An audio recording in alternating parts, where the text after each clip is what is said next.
Nasa dagat pa kami ngayon, pero yan, sinamahan tayo ng tropa natin. Nakita niyo may patay na isda oh. Nangyari sa mga isda na to.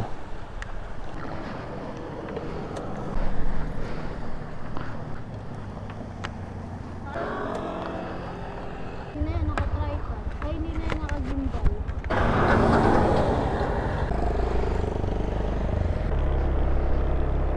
Headset. Makabalik ulit tayo dito sa mga susunod na henerasyon pa ulit, no?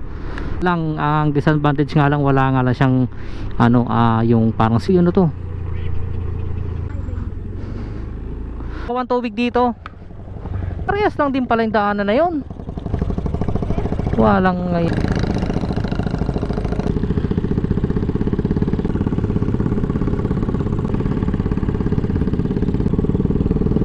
Yun no, parang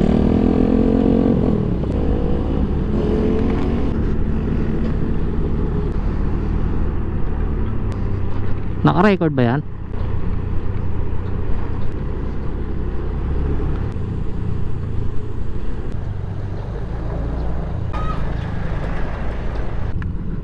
Batangas.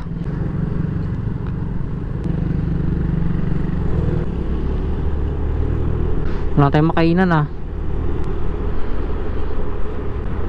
Yan, shoutout kay Jewel sa pag-rides natin. Sara Kiwi yung motor niya.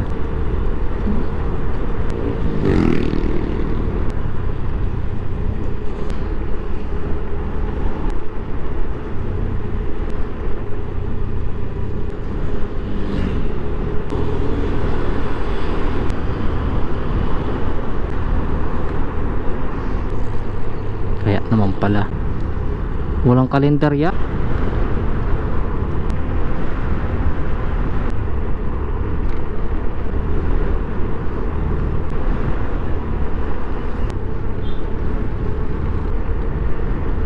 Panhul